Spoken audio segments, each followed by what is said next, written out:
Without meeting you or your family, I can make a pretty good guess on how you deal with conflict. You don't. And I say that without an ounce of judgment. We didn't do a very good job of dealing with conflict in my family's business either. And it's the same for the families I work with and really anyone I talk to about family business. It's a topic that's filled with judgment and blame and criticism. Either you're judging and blaming and criticizing others for their role in it or what they did, or you're judging, blaming, and criticizing yourself for not handling it better. And I can't tell you the number of cocktail parties and networking events I've been to where people tell me about the crazy family businesses they work for or they know about.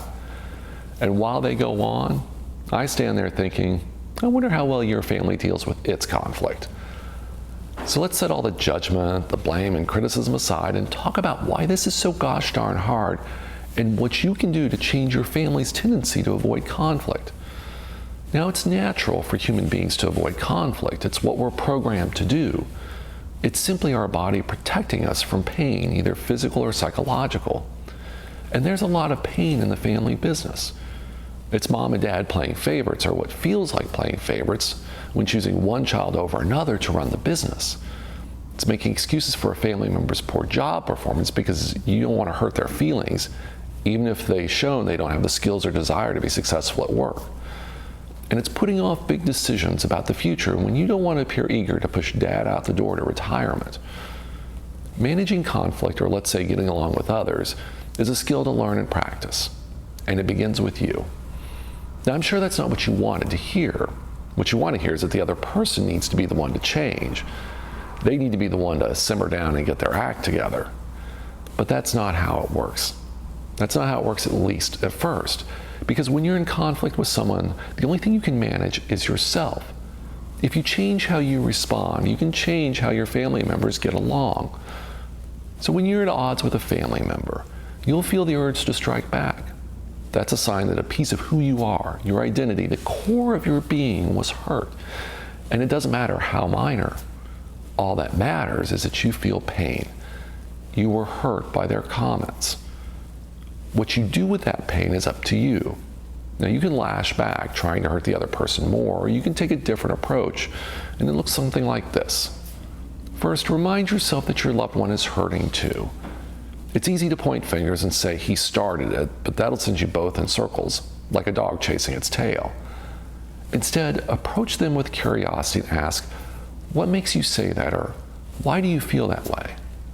Then comes the really hard part, listening.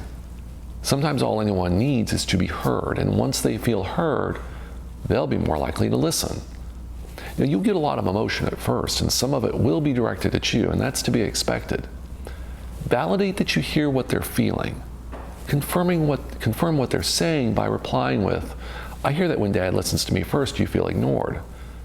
Confirm again with, am I hearing you correctly, or am I understanding you?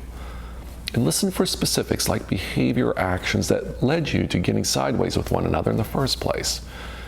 Now, you can't do anything vague with sweeping statements, or you can't do anything with vague and sweeping statements like you never listen, or you always take the easy way out, or mom and dad always take your side. But you can manage to behavior. If they can't give you specifics, then it's best to call a timeout and agree to discuss it later when everyone is in a better place. What's not helpful is for you to sit there and be their emotional dumping ground. And as you learn more, try to find shared interests to work around individual positions. Think of shared interests as the common ground that can help you or your loved one break from that me against you mentality. Shared interests in the family business are things like clarifying roles and responsibilities for all family members, preserving the family's legacy by supporting favorite charities, and using the business's resources to care for aging parents. Now, with the information you have, share what you're feeling and include specifics. Use I statements to represent yourself. For example, I feel ignored when decisions are made without my input. Avoid the word you as much as possible. That sounds like you're making an accusation or you're pointing fingers at them.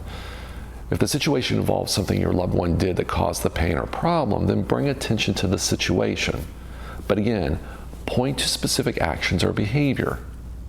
And I'll stress one more time, try to really listen and remember that listening doesn't mean agreeing. You can listen and validate what your loved one is saying, but that doesn't mean you have to agree with them. If you make the effort to listen rather than respond or attack, You begin to change the patterns of how your loved ones get along with each other. And it will take time.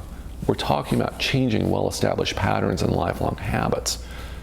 However, if you stick with it, you create an environment where your family members will be more open to managing conflict, making for a peak-performing family team.